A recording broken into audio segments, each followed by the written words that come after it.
Hey guys, Ramblin' Man Moto on the road. Beautiful day, the Commonwealth of Virginia. Today, I'm kind of combining just wanting to get out. Wanted to get out much earlier. It's almost 3 p.m. Wanted to get out much sooner, but had other things to do. Today's trip taking me, planned-wise anyway, to Fluvanna, Virginia.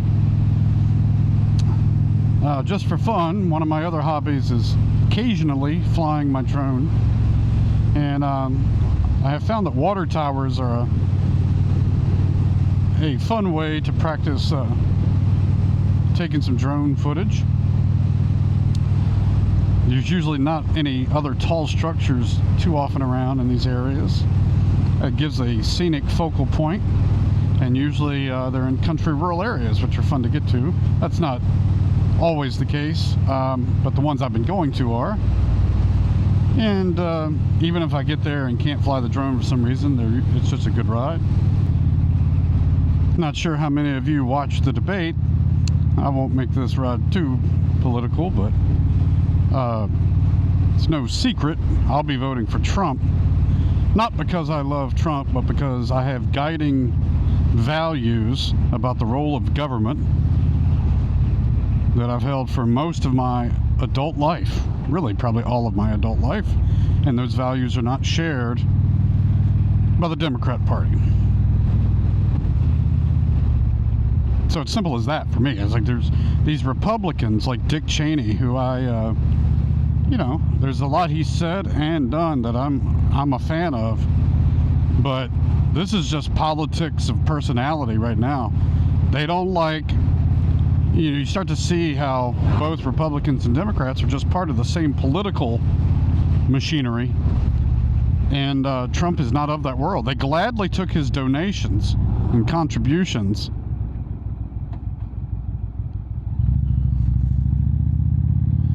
when he was a businessman. They never called him racist or crazy when he was a businessman.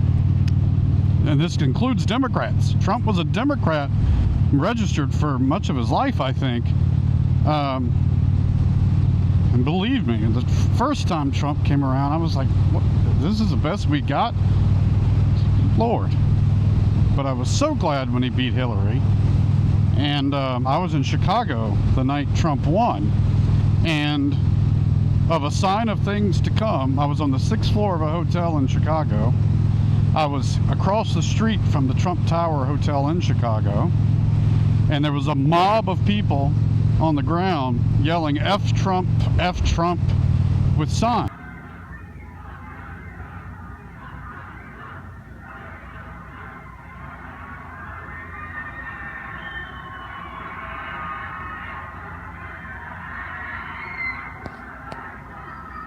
Now why? Why all this hatred back then?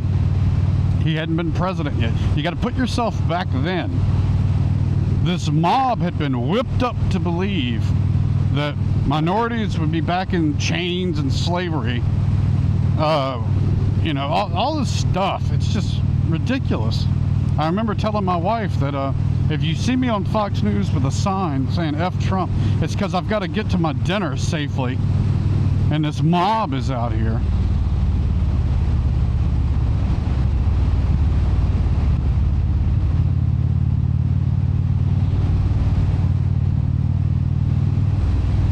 And it's like, Trump has been not a businessman, as we all know, in office. I think a lot of people had hoped you were going to have, like, the apprentice version of Trump. The polished businessman sort of approach. And, he didn't govern that way. But, boy, he got the Supreme Court nominees we wanted. No attacks on our gun rights. I think there was a tax cut in there. I hopefully scaled back a little of the regulations. You're never going to beat all this stuff back in 1 or 2 terms. But, I wish he would practice debating and listen to some people that are smarter than him on this stuff. But he can't help himself. He just fell for every little trap, and Kamala said nothing. just slogans. And the media was a 3-on-1 debate. The whole debate, 3-on-1. And remember, Kamala dropped out when she ran for president before the first vote for delegates was cast. She was so unpopular, she couldn't even make it to the first votes.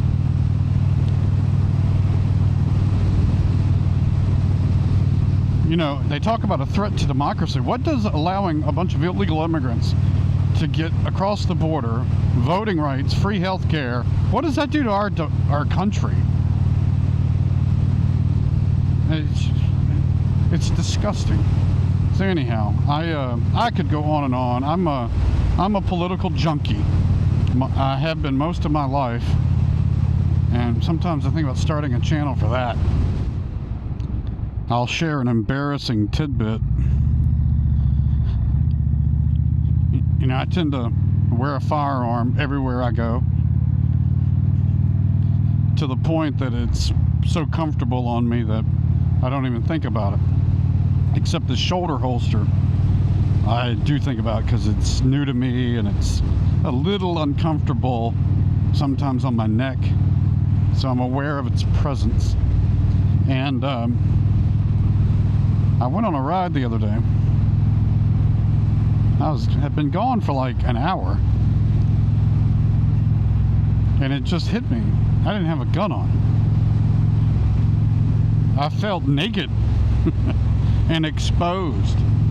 It was so unusual for me, and you know, I halfway considered returning back home to get it. You just never know these days. Criminals are everywhere, right? And I've considered like making a packing list to glance at on my phone. I do that for business. Hadn't done it on the bike because I've gotten out and realized I left spare batteries at home for the stuff, the equipment. And I try to keep it all in one spot and remember, but I think I'm gonna have to make a little checklist and just look at it real quick before I pull out.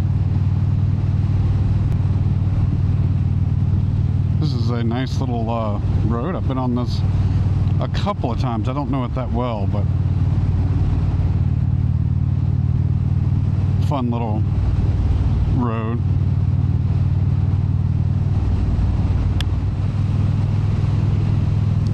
This road, man, is one that if you're not careful, you just kind of space out. You'll fall asleep. Any of you ever fallen asleep while motorcycling?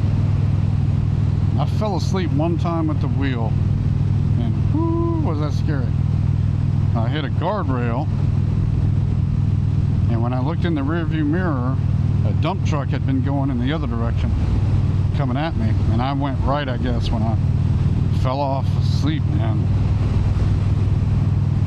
My recollection back then was I was a teenager and working and going to school, both. Well, yeah, back then I guess it was high school, and I remember it. So it's kind of made me always hypersensitive. And now that my own kids are driving and working and stuff, it's on my mind. Especially those backcountry roads when you're tired. I met one person who told me they kind of nodded off on the highway, and I had to stop. That's really scary. That technique I talked about sometimes where I'll say what I'm doing, that's one technique you can use to stay attentive too, purposely and intentional about what you're doing, is to speak it and to remind yourself of it. Some people come up with acronyms. I haven't done that. There's a lot of them out there for biking on different things. You know, to be scanning with your eyes. It's really the same as driving a car in that regard, is being defensive and heads up. But like staring at this straightaway, man, you could just like get hypnotized staring straight ahead at this road. There's not a soul behind me. Not sure if you can see in the rearview mirror there. There's not a soul behind me. There's this wide stretch ahead, and it's just like you can just zone out. Music is helpful. I play music and will sing to stay focused. I don't feel singing at all makes me distracted. When well, say at all, that's a bit of extreme, but I've heard people say you shouldn't be singing. That might be true for teens, but I think like me, it's like it makes me more energetic. You got to be careful with the tone, or you got to be careful with the beat of the music.